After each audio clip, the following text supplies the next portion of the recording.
Elaine O'Brien. It's O-B-R-I-E-N, and Elaine is E-L-A-I-N-E.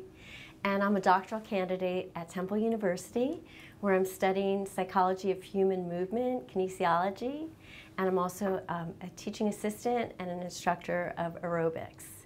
And what I'm doing in the aerobics class is combining cardiovascular movement, flexibility training, strength training, and balance training, along with positive psychology techniques.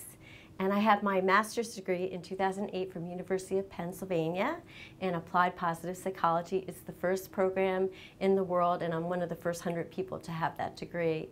So the positive psychology degree is around flourishing and thriving in the world, catching people doing things right, and harnessing our strengths and positive emotions, engagement, positive relationships, meaning and achievement in life. So it's a great tie-in with the aerobics. So I think a couple of the ways you could do is look at some of the positive psychological skills training methods, which would include goal setting. So if you have a goal, chances are you will hit it, and to try and strive for like short and long range goals, and to look at your goals periodically from time to time so that you can kind of refocus on what you're doing and trying to make realistic goals. So we use the SMART goal model, systematic goals. The M would be measurable goals, so that you can really achieve those goals. Make them action-oriented, which ties in again with the fitness because of the activity. And then to make them realistic goals, so that it's something that wouldn't be too hard, that would frustrate you, or too easy, which might make you apathetic or bored to reach the goal, and then over time. And then other things that we talk about would be like imagery, to just kind of relax, see yourself doing really well in your classes, to see yourself relaxing if you have like a lot of work to do, which I do understand happens, just to kind of maybe visualize yourself in a place that is really serene. And along with visualizing it, you want to kind of put all the senses in there to experience the hearing, what it sounds like, what maybe the sun would feel like on your skin, to really taste maybe like a nice cool juice drink or something like that, and just to have a more sensual experience in terms of like taking time away from your studies to refresh. Because when the studies show that when you do something positive, it really helps you to broaden and build your repertoire of experience and build physical skills, intellectual skills, also social skills. So it's kind of a win-win thing. Other things that you could do as a student and engage in fitness are like to recruit a friend, maybe somebody who's pretty active who you might want to enjoy spending time with. And if you're doing a study time together, maybe go for a brisk walk together and talk about things. And then to do that together will really help kind of do two for the price of one, where you're studying and having fun with a friend. Another thing, I think, if you fit time into your schedule, so if you're having a cup of tea or something like that, if you're waiting for the water to boil, do some squats. If you're like walking or parking, go a little further. If you can walk like a little bit more, or lift weights, or do things to just fit it into your busy schedule. A lot of times that really helps. And even spending time dancing, if you put on music and just engage, because the more you move, the more important it is, because it really helps to clear your head and to really activate what's called neurogenesis, which is like the opening of like the brain through cardiovascular activity, and also neuroplasticity, which is your brain changing over time. So Dr. Rady wrote this book, Spark, and talks about the connection to doing well academically, and then also by virtue of doing aerobic exercise really helps that. I think the word diet is like, talks about taking away, and it has the word die in it, so I don't like that word. And then it's like more around the bigger the deprivation on one end, maybe the bigger the binge potential on the other end. So I think it's really smart to plan ahead and to think about a good eating plan. So what that would encompass is kind of, again, planning ahead what you're going to eat if possible. I know, again, everybody's so busy, but if you're going to go out and grab food, it's not always like prepared the way maybe it would be as clean and fresh as you might like. And sometimes it's even more expensive. So if you kind of think about that, you would have to pay or work hard to make the money to, instead of bringing in lunch or planning something, that would be really great. And then you want to eat mindfully with thinking about variety of foods, clean, delicious, healthy, fresh foods whenever possible. And luckily we're in Philadelphia, so we can like access like a lot of foods at the market and so on. Also balance the food, so you don't want to eat too heavily. They say eat breakfast like a king, lunch like a prince, and dinner like a pauper. So the main meal should be earlier on in the day, and then eat later as you go on, because you don't really need those calories as much later, because you're going to just probably go to sleep. Sleep's really important as well, because according to theories of motivation, you can gain up to 5 pounds a week when you're really sleep deprived. So I think that's something we're going to see. The science shows that sleep is so important. So along with balance and variety is moderation. And again, trying to be mindful, like even saying a prayer over your food, to think about where the food came from, to be appreciative for your food, and to mindfully eat, not munching. I think those are all part of a good eating strategy. And finally, I have a student in my class who just lost 150 pounds. She's 149.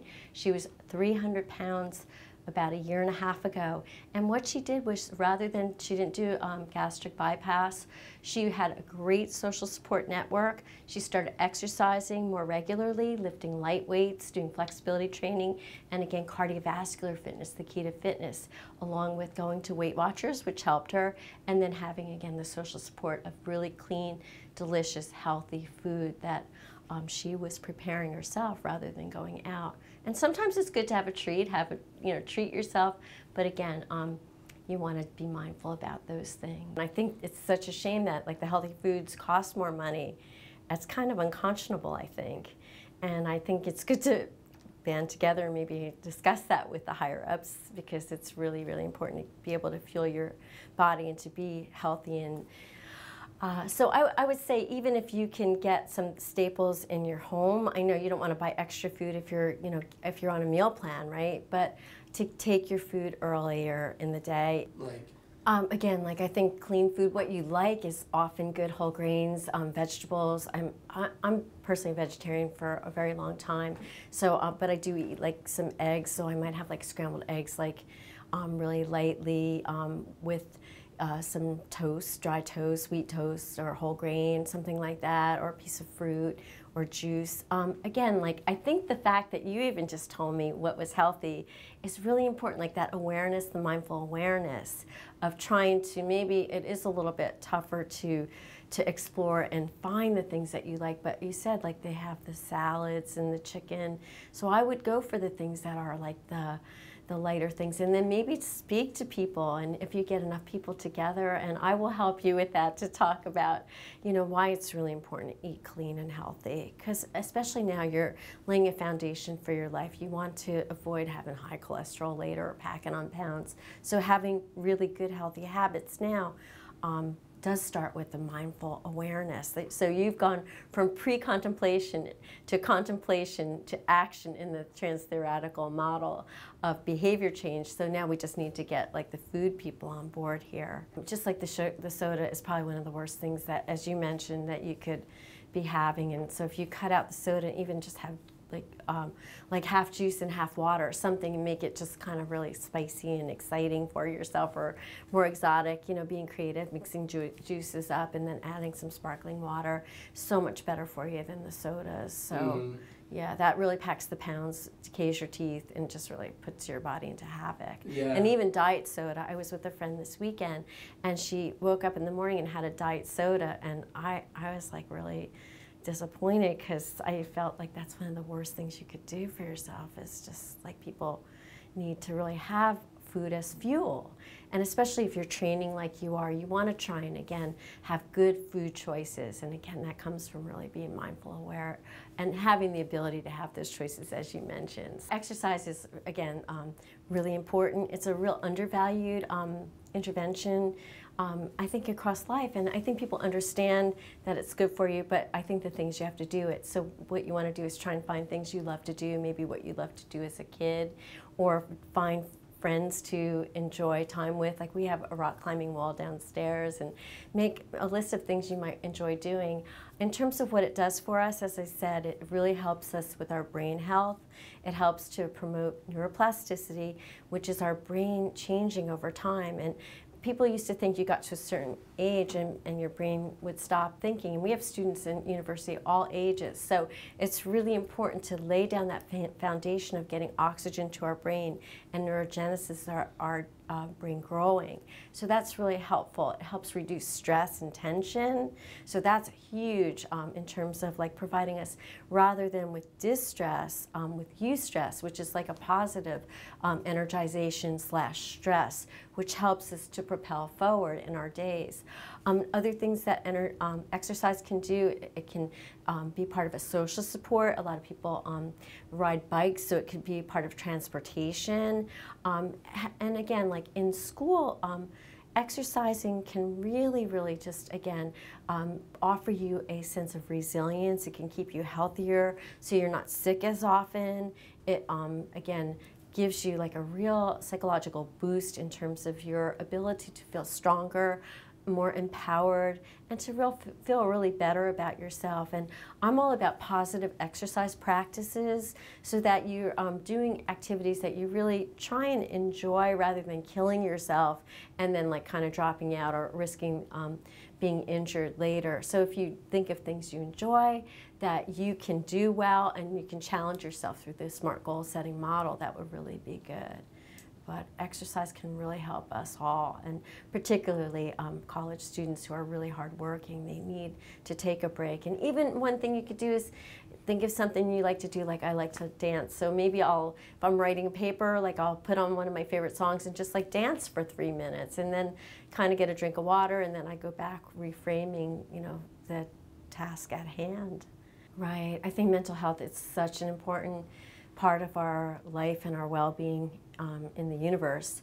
And the fact that you told me that's like, it's unconscionable, about 5 days. If somebody needs help, they need help. So I think one thing university or college could do is to really let students know about the resources that are available in the college community and also in the community where they live. So also, I'm really big on introducing people to people and to setting up support groups. So that's really important. Like if you have a support person, somebody, I have a couple friends who are my 3 a.m. friends. Like heaven forbid if I'm ever down or in trouble, I can call them and they can call me. So I think that would be a great practice to have somebody that you care about and who cares about you. And even if you don't know a person that well, you could get to know people a little better, just how we do in class. A lot of people didn't know each other, but now people know each other's names a little more and can really reach out to people. Again, that positive psychology is about shoring up ourselves and trying to be more resilient. So when you have, Dr. Martin Seligman from University of Pennsylvania talks about PERMA theory. It's a theory of well-being. So if you have wellness, chances are you won't backslide into like mental health. You'll have more, you'll be more able to lift yourself up. So that's again around PERMA theory. It's P-E-R-M-A, which is, as I said earlier, the positive emotions. So to recognize positive emotions in your life, like happiness, contentment, joy, ecstasy, freedom, whatever things you have, and to really savor those really good moments. And even you have them momentarily, those do help lift you up, and so you don't spiral down as quickly. To be more engaged in activities, that would be the E in PERMA. So to be able to find opportunities where your challenge meets the opportunity, so you lift yourself up. So whether you take time to draw or to rock climb or to go for a run, where you just become one with the activity at hand. Again, that will shore up the potential for you to feel better about yourself and not backslide.